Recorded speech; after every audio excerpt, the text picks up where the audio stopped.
In this simulation of a calorie deficit, you'll see a specific biological outcome. Golden fat cells shrink, while dense red muscle fibers remain completely intact. But this rarely happens when you diet. Your body doesn't automatically isolate and burn stored fat. When energy drops, it eagerly breaks down heavy, energy-expensive muscle tissue for fuel. That loss creates a biological chain reaction. Stripping away lean muscle crashes your metabolic rate and triggers aggressive hunger spikes. It sets up a physiological state that practically guarantees you will regain the weight you just lost. Over the next 5 minutes, we're going to build a personalized 5-step muscle preservation protocol to stop that cycle before it starts. Protecting your muscle mass is the primary biological shield required to keep fat off permanently. Step 1 requires changing how we measure progress. Stop tracking your daily scale weight. Day-to-day numbers fluctuate wildly based on water and digestion, leading to false panic and poor adjustments. Instead, focus on the weekly trend.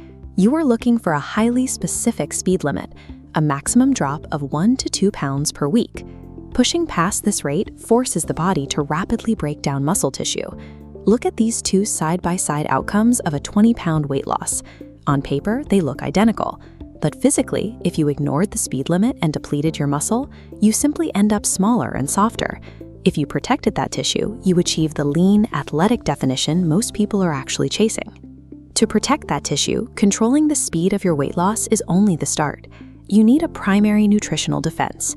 Take your target body weight in kilograms and multiply by 1.8 to 2.2 for your daily protein target in grams. This builds lean tissue during a deficit and acts as an appetite suppressant, regulating hunger hormones so you feel full. Calculating and hitting this exact protein number every single day is the non-negotiable architectural floor of a successful fat loss phase. Even with perfect nutrition, your body has no physical reason to hold on to energy-expensive muscle tissue if you aren't using it. Step 3 provides that reason through resistance training. You don't need to live in the gym. The minimum effective dose is just 2 to 3 full body sessions per week, consisting of a few challenging sets per muscle group. This 16-week scientific study compares 3 dieting groups. The diet-only group experienced high muscle loss. The diet and cardio group saw moderate loss. The third group added resistance training, losing entirely fat with 0 muscle loss. Furthermore, they experienced a significant reduction in dangerous visceral fat surrounding their internal organs. Resistance training acts as a biological distress signal. It tells your nervous system that this heavy tissue is essential for survival, forcing the body to seek out stored body fat for its energy needs instead. You don't need marathon gym sessions to get lean. You simply need to send a consistent biological signal that your muscle is still required. When fat loss slows down, the common urge is to add hours of intense, exhausting cardio to accelerate the process. This usually backfires. The reason is an evolutionary mechanism called the constrained energy model, which explains how our bodies adapt to extreme spikes in physical activity. This graphic illustrates the model. If you burn 300 calories running, your body secretly compensates by making you rest more heavily later. Your actual net calorie deficit visibly decreases.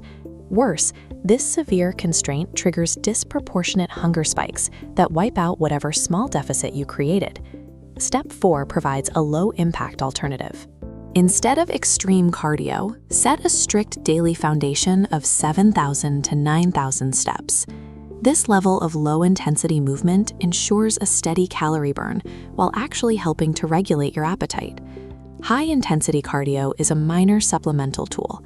Consistent, low-level daily movement combined with strict nutrition are the actual heavy lifters of fat loss. Even with a perfect plan in place, this mechanical governor represents what happens inside your body after weeks in a calorie deficit. Energy becomes scarce. Your metabolism begins adapting, physically resisting the restriction and fighting back to defend its remaining fat stores. The fatal mistake most dieters make at this stage is responding by endlessly slashing their calories lower and lower. This guarantees muscle breakdown and destroys daily energy levels. Step 5 puts an expiration date on your deficit. Map a strict, pre-planned timeline of 12 to 16 weeks for your active fat loss phase and commit to stopping when time is up. Look at the schedule.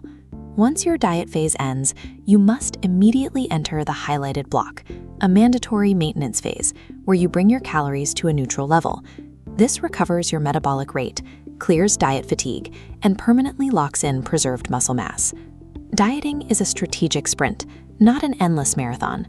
Scheduling intentional pauses is exactly what makes long-term leanness physiologically possible. Here's the complete blueprint. Track a 1 to 2 pound limit. Hit your protein goal.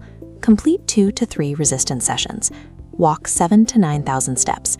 Cap your diet at 16 weeks. These 5 elements form an interconnected biological system designed to prioritize fat loss. During those 16 weeks, you will experience periods of hunger, and you will have imperfect days. These are standard physiological responses to energy restriction, not signs that your plan is failing. The goal is to move away from extreme, temporary effort toward a consistent, repeatable behavioral system that runs in the background of your life. Calculate your protein target right now. Mark your 16-week end date. Step outside and hit your steps.